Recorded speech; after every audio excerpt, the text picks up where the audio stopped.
ॐ भूर्भुवस्वः तस्य वितुर्वरेण्यं भर्गो देवस्य धीमहि धियो यो नः प्रचोदयात्। गुरुर्ब्रह्मा गुरुर्विष्णु गुरुरेव महेश्वरः। गुरु साक्षात् परब्रह्म तस्मै श्री गुरुवे नमः। अखण्डमण्डलाकारं व्याप्तं येन चराचरं तत्पदं दर्शितं येन तस्मै श्री गुरुवे नमः। मातृवत्र लालयत्र च पितृवर्तमार्गदर्शिता नमो गुरुसत्तायै श्रद्धा प्रज्ञा युता च या। ओम श्री गुरुवे नमः। परम पूज्य गुरुदेव वंदनीय माता जी की सूक्ष्म उपस्थिति में आज का सच्चिंतन हम लोग प्रारंभ करें। इससे पहले हम लोग समझेंगे आज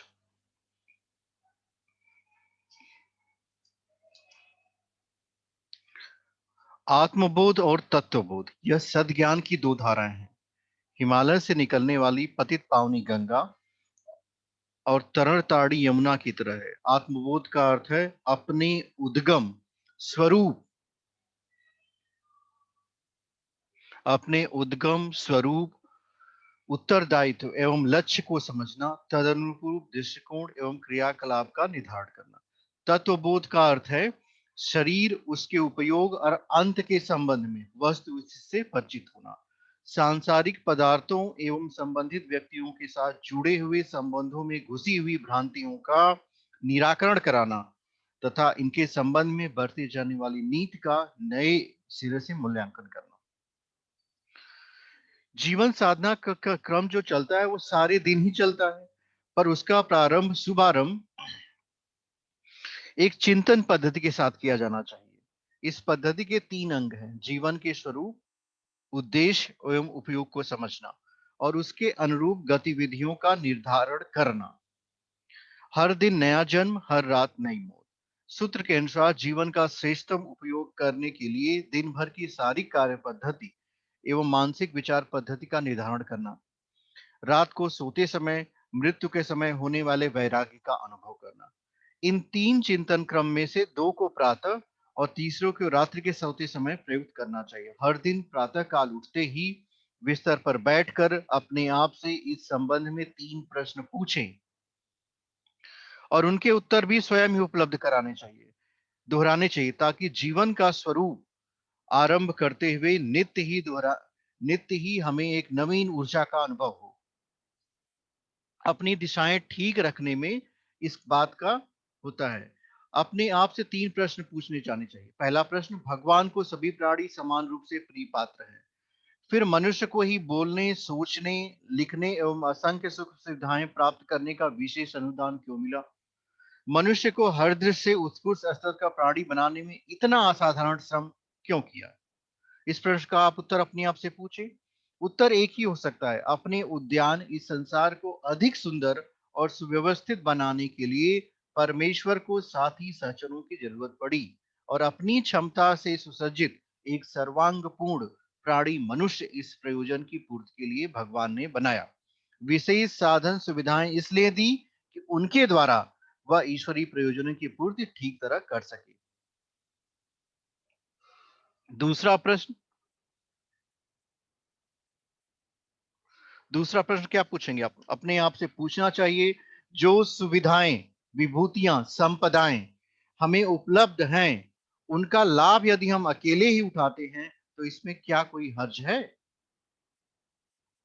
उत्तर एक ही मिलेगा: अन्य प्राणियों के अतिरिक्त जितनी भी बौद्धिक, आर्थिक, प्रतिभा युक्त एवं अन्य किसी प्रकार की विशेषताएं हैं, वे विश्व मानव की ही पवित्र अमानत है और इनका उपयोग लोक मंगल के लिए ही किया जाना चाहिए। शरीर रक्षा भर के आवश्यक उपकरणों के अतिरिक्त इन साधनों का विश्व कल्याण के लिए ही उपयोग किया जाए। तीसरा प्रश्न अपने आप से करना चाहिए कि क्या इस सुर दुर्लभ मानव शरीर का सदुपयोग हो रहा है? उत्तर यही मिलेगा कि हम सदाचारी, संयमी, परिश्रमी, उदार, सज्जन, हंसमुख, सेवाभावी बने बिना मानव जीवन को सार्थक नहीं बना सकते। इसलिए इन साधनों का अभ्यास बढ़ाने के लिए जीवन यापन की रीत नीति में उत्कृष्टता और आदर्शवादिता का, सभ्यता और सज्जनता का, पुरुषार्थ और साहस का समुचित समावेश करना चाहिए। इन्हीं प्रश्नों में आध्यात्म विज्ञान का सार सन्निहित है। यदि यह प्रश्न मा- महान समस्या के रूप में सामने आए और उन्हें सुलझाने के लिए हम अपने पूरे विवेक का उपयोग करें, तो भावी जीवन यापन के लिए एक व्यवस्थित दर्शन और दिशा मिल जाएगी।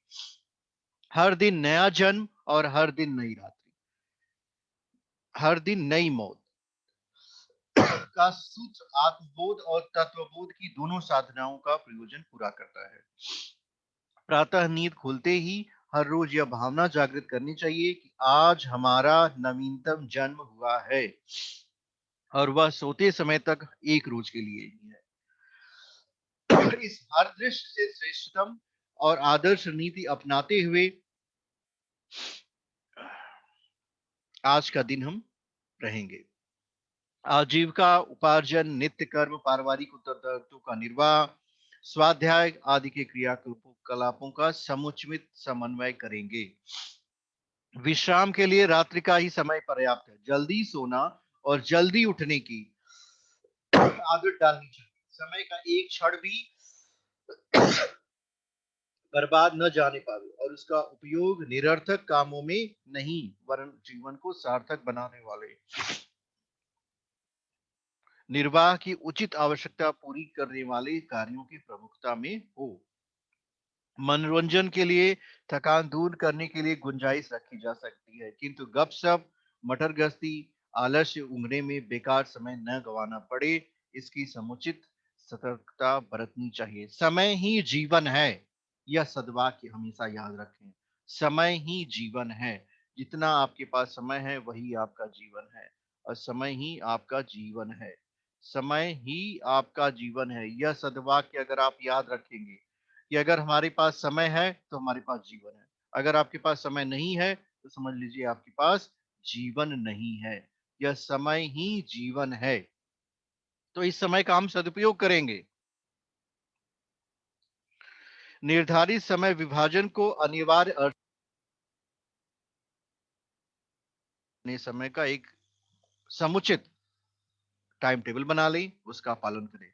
जो काम किया जाए उसमें पूरा पूरा मनोयोग लगाया जाए। हाथ में लिए काम को प्रतिष्ठा का प्रश्न बनाकर इस कुशलता के साथ संपन्न किया जाए कि उनका ऊंचा स्तर बना रहे। आधे अधूरे मन से उपेक्षा पूर्व बेकार भुगतने की तरह लापरवाही पूर्वक काम नहीं किए जाने चाहिए। प्रातः उठते ही अपनी संतुलित दिनचर्या निर्धारित करनी चाहिए।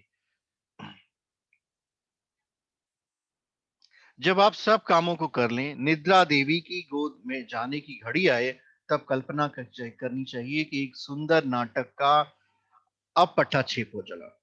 यह संसार एक नाट्यशाला है। आज का दिन अपने को अभिनय करने के लिए मिला था, सो उसको अच्छी तरह खेलने का ईमानदारी से प्रयत्न किया जाए। जो भूले रह गई हैं उन्हें याद रखेंगे और अगले दिन उनकी पुनरावृत्ति न होने देने के लिए अधिक सावधानी बरतेंगे। अनेक वस्तुएं इस अभिनय में प्रयोग करने को मिली, अनेक साथियों का साथ रहा, उनका सानिध्य और उपयोग जितना आवश्यक था कर लिया। अब उन्हें यथा समय छोड़कर पूर्ण शांति के साथ अपनी आश्रयदाती निद्रा मृत्यु की गोद में निश्चिंत होकर शयन करते रहे। इस भावना में वैराग्य का अभ्यास है, अनासक्ति का प्रयोग है। उपलब्ध वस्तुओं में से एक भी अपनी नहीं है, सब परमेश्वर की है, सब भगवान की है, तो अपना क्या है उसमें। आइए हम सब एक छोटा सा अभ्यास करेंगे अपने जीवन को समुन्नत बनाने के लिए, अपने जीवन को सार्थक बनाने के लिए। इस छोटे से अभ्यास में बहुत कुछ समाया हुआ है। देखिए, इस चित्र में आप देखेंगे एक नौका है, जल में विहार कर रही है। हमारा जीवन भी परमात्म रूपी जल में इस नौका के समान है, जिसके ऊपर हमें चलना है और पार उतरना है। इस संसार के उस पार जाना है। इस पार हम हैं, उस पार संसार है। यह हमारे अंदर भावना होनी चाहिए। आप में से जिन व्यक्तियों को ध्यान के विषय में जानना हो, हमारे नंबर पे व्हाट्सएप करें। हम आप सभी लोगों को ध्यान से जोड़ेंगे, परमात्मा के साथ संपर्क बनाएंगे, और जो भी आपके जीवन में आप समस्याएं समझते हो, उन सब से निवृत्त पाने का सत्य और सरल मार्ग है ईश्वर की शरण। जितना जितना आप ईश्वर की शरण में जाएंगे, उतना उतना आप अपने आप को नजदीक पाएंगे परमात्मा के, नजदीक पाएंगे ईश्वर के। और इस नजदीकी की जो जो आप अनुभव करेंगे वह दिव्य और अलौकिक होगा। दिव्यता का अवगाहन मनुष्य जीव जन्म जो हमें मिला है वह इसलिए मिला है कि हम सब देवत्व को धारण करें, अपने अंदर देवत्व को बढ़ाएं। जितना जितना आप अपने अंदर देवत्व को बढ़ाएंगे उतना उतना ही आपके जीवन में आत्म जागृत होती रहेगी। आप आगे की तरफ बढ़ जाएंगे, परमात्मा का प्रकाश, परमात्मा का प्यार आपको मिलता रहेगा। और जब परमात्मा का प्रकाश आपको मिलेगा, परमात्मा का प्यार आपको मिलेगा, तो आपके जीवन में जागृति होती हुई चली जाएगी। आइए हमारे साथ साथ जिन भी व्यक्तियों ने अब तक इस चैनल को सब्सक्राइब नहीं किया उसे सब्सक्राइब कर लीजिए। आपको नित्य नवीन अनुभव होंगे। आइए एक विषय पे हम लोग चर्चा अभी कर रहे थे, तत्वबोध, आत्मबोध। तो सबसे पहले जो आपकी अंदर की अवस्था है, आंखें बंद करें, अपने अंदर गहन ही जाएं। हमसे किसी ने प्रश्न किया था कि आत्मा का ध्यान करना है कि परमात्मा का ध्यान करना है। देखिए, ध्यान एक ऐसी विधा है जिसके द्वारा हम सब अपने आप को, अपने जीवन के परम लक्ष्य, हमारा जो जीवन का परम लक्ष्य है वह है अपने आप को, की चेतना को परमात्मा चेतना में विलीन कर लेना। उस लक्ष्य की तरफ बढ़ते हैं, अपना लक्ष्य निर्धारित करते हैं। अपने मन ही मन आप अपने आप को सूक्ष्म अति सूक्ष्म में विलीन करते हुए चले जाए। आंखें बंद करें और हमारे साथ साथ इन शब्दों को सुने। हमारी आत्मचेतना सूक्ष्म में विलीन होती जा रही है। हम सबको यह शरीर मिला है एक साधन के रूप में। हे हमारे पिता, ये हे हमारे माता, हमारे सच्चे माता पिता ईश्वर हैं। इस बात की हमें अनुभूति हो रही है। अपनी आत्म चेतना को अपनी आज्ञा चक्र पे एकाग्र करें। अनुभव करें कि आप एक दिव्य प्रकाश के रूप में आसमान में एक चमकते हुए सितारे की तरह, एक दिव्य प्रकाश का आभा मंडल आपके चारों तरफ है। परम पिता परमात्मा की प्रकाश की किरणें प्रेम स्वरूप आपके अंदर आ रही हैं। अब गहन प्रेम की शांति में डूबते हुए चले जा रहे हो। अनंत प्रेम स्वरूप आप एक दिव्य चैतन्य आत्मा हो। जब हम कहें दिव्य चैतन्य आत्मा तो अनुभव करें कि हमारा अस्तित्व इस शरीर से पहले भी है और इस शरीर के बाद भी होगा। यह शरीर हमारा साधन है। हम प्रेम स्वरूप आत्मा पूरे सृष्टि में कल्पना करें कि पूरी धरती का ग्लोब आपके समक्ष है।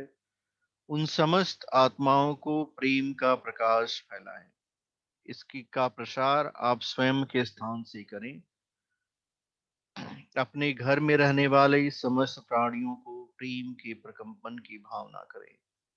सभी के अंदर प्रेम का प्रकाश प्रस्फुटित हो रहा है।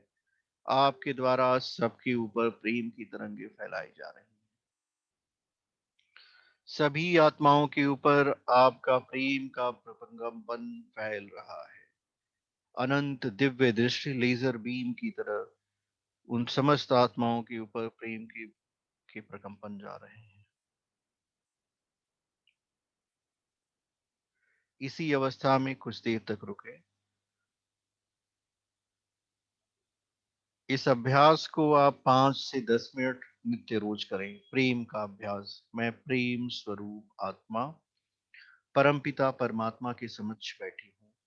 अपने मन की समस्त दुविधाएं, परेशानियों को परमात्मा से कहें। आपके जीवन में जो कष्ट आपको अनुभव हो रहे हैं वे सभी अपने परम पिता परमात्मा से कहें, अपने माता पिता से कहें। मन ही मन अपने मन में जो भी बोझ है आपके, वो सब ईश्वर के समक्ष अर्पित कर दें। भगवान आपके समस्त बोझों को उठाने की सामर्थ्य प्रदान करेंगे। अपनी समस्त जिम्मेदारियां जिन्हें आप समझ रहे हैं उनको ईश्वर को समर्पित कर दें। अपने आप में खाली हो जाए। अपना सूक्ष्म प्रकाश स्वरूप शरीर पुनः अनुभव करें कि आकाश के रास्ते वापस आ रहा है।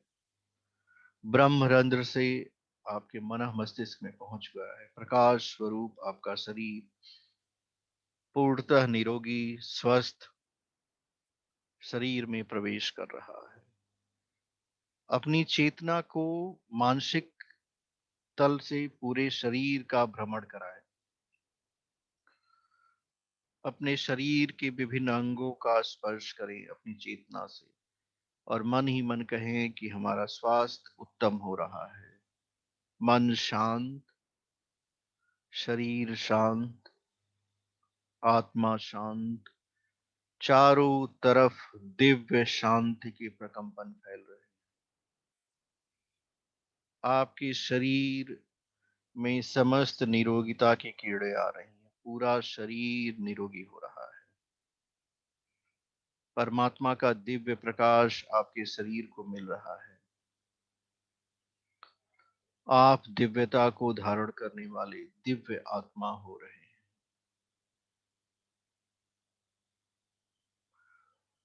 सबके लिए शांति की कामना, सबके लिए प्रेम की कामना, सबके लिए आनंद की कामना करेंगे हम सब। मन ही मन पूरे विश्व में शांति, प्रेम, आनंद फैलाएं। दोनों हाथों को रगड़ें। इस अभ्यास को कम से कम आप 15 मिनट तक रोज करें। एक ही विचार को आप कई बार कर सकते हैं। जैसे मैंने मुंह से इन विचारों को बोला, आपको मन ही मन इन विचारों को दोहराना है। जब आप इसका अभ्यास करेंगे तो ऐसा हो सकता है कि आपके विचार की तरंगे इधर उधर जाए। तो इसके लिए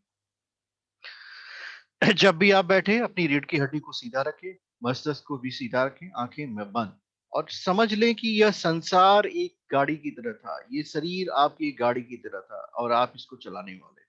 यह जितना अनुभव करेंगे आपके जीवन में उतना ही प्रखरता आएगी। मेरा नंबर नीचे है। जिन लोगों को भी ध्यान का अभ्यास करने में कोई समस्या आ रही हो, इस पे व्हाट्सएप करें, हम आपको जोड़ लेंगे। आ, परम पूज्य गुरुदेव वंदनीय माता जी का प्रकाश आप सभी को प्राप्त हो, यही हमारी कामना है। ओम शांति।